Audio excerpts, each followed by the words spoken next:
বাংলা সাহিত্যে বাংলা ব্যাকরণে অজস্র শব্দ রয়েছে যেগুলো নিয়ে আমাদের প্রতিনিয়ত কনফিউশন হয় যে অ্যাকচুয়ালি সেটা কিভাবে হবে, আমরা বানানটা সঠিকভাবে কী করে লিখব, উচ্চারণটা কিভাবে করব। এরকম প্রচুর শব্দ আছে, মনের মধ্যে থাকা বাংলা ব্যাকরণ সংক্রান্ত যাবতীয় দ্বিধা দ্বন্দ্ব কিন্তু কাটিয়ে তুলবে। নমস্কার বন্ধুরা, আপনাদের সকলকে স্বাগত।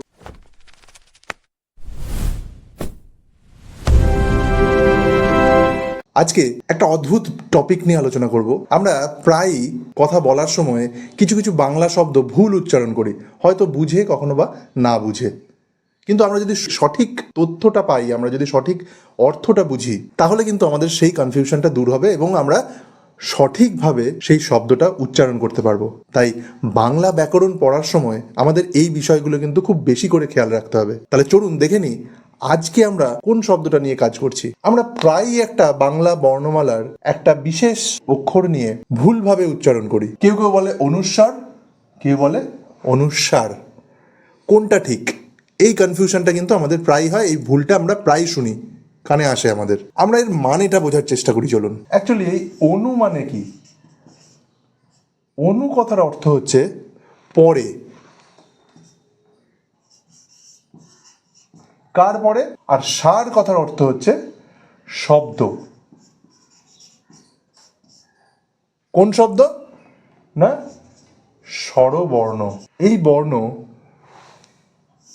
ভালো করে দেখুন, এটার অ্যাকচুয়াল যে উচ্চারণটা সেটা তাহলে কি দাঁড়ালো? অনুস্বার। কেন? কারণ অনু মানে হচ্ছে পরে, আর সার কথার অর্থ হচ্ছে শব্দ। কি ধরনের শব্দ? না, স্বরবর্ণ। স্বরবর্ণের পরে ও বসছে, অর্থাৎ সে কিন্তু এই অনুস্বার কিন্তু একা বসতে পারে না, এ সবসময় স্বরবর্ণের কাঁধে এসে বসবে। অর্থাৎ এগুলোকে বলা হয় পরাশ্রয়ী বর্ণ। অন্য কোনো বর্ণের উপর আশ্রয় নিয়ে থাকে এরা। একটা উদাহরণ দিলে আরো বেশি ক্লিয়ার হবে। ধরুন হংস। হংস, এটার আমরা বর্ণ বিশ্লেষণ করব। হ হসন্ত, হংস। হ যোগ অ যোগ অনুস্বার যোগ দন্তাস্ব, হসন্ত যোগ অ। এইবার দেখুন, এই যে অনুস্বার আমরা লিখলাম, এ কিন্তু এই অ ছাড়া উচ্চারণ হতে পারবে না বা থাকতে পারবে না। তাহলে একে সবসময় অ এর পরেই বসতে হবে। আর সেটা কি করে বুঝলাম? তার মানে থেকে। এই যে মানে, এই শব্দটার যে অর্থ, সেই অর্থটার মধ্যেই লুকিয়ে আছে এর এ কীভাবে থাকবে, কোন পজিশনে থাকবে। আর এখানে অটা হচ্ছে স্বরবর্ণ, স্বরবর্ণের এ পরে থাকবে। আর অস্বরবর্ণ আমরা বর্ণ বিশ্লেষণ করে যখন করেছি, বর্ণ বিশ্লেষণের যে সেপারেট ভিডিওটা আছে সেটা আপনারা দেখতে পাবেন, গতকালই সেটা ছাড়া হয়েছিল। তাহলে এই স্বরবর্ণের সাথেই এসে কিন্তু এই অনুস্বারটা বসবে। শুধু অনুস্বার কিন্তু নয়, এই অনুস্বারের মতো বিসর্গ, চন্দ্রবিন্দু, এরা প্রত্যেকেই কিন্তু ঠিক এরকম স্বরবর্ণের সাহায্য নিয়ে শব্দে বসে। এরা প্রত্যেকেই পরাশ্রয়ী বর্ণ। এই যে যেমন ধরুন কাঁচা,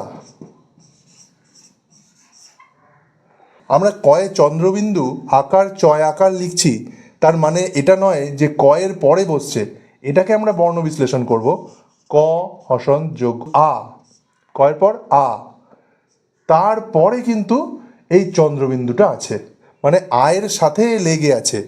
এ কিন্তু একা কোনো এন্টিটি নয়, এ সম্পূর্ণ স্বরবর্ণের সাথে লেগে থাকবে, অবশ্যই পরে থাকবে।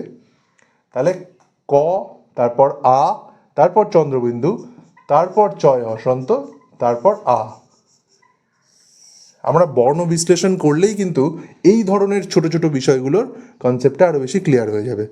তাহলে আমরা কি জানলাম? যে পরাশ্রয়ী বর্ণ অর্থাৎ অনুস্বার, বিসর্গ, চন্দ্রবিন্দু, এই ধরনের বর্ণগুলো সবসময় স্বরবর্ণের পরে আসবে এবং এরা একা কখনো থাকতে পারবে না, এটা সবসময় স্বরবর্ণের কাঁধে চেপে থাকবে। তাহলে এইটুকু ক্লিয়ার হলো। তাহলে বন্ধুরা, এই ধরনের বাংলা সাহিত্যে বাংলা ব্যাকরণে অজস্র শব্দ রয়েছে যেগুলো নিয়ে আমাদের প্রতিনিয়ত কনফিউশন হয় যে অ্যাকচুয়ালি সেটা কিভাবে হবে, আমরা বানানটা সঠিকভাবে কী করে লিখব, উচ্চারণটা কিভাবে করব।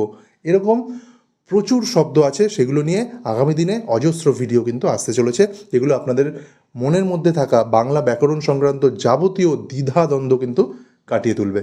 আপনারা প্রত্যেকে ভালো থাকুন, দেখা হচ্ছে পরবর্তী ভিডিওতে। ধন্যবাদ।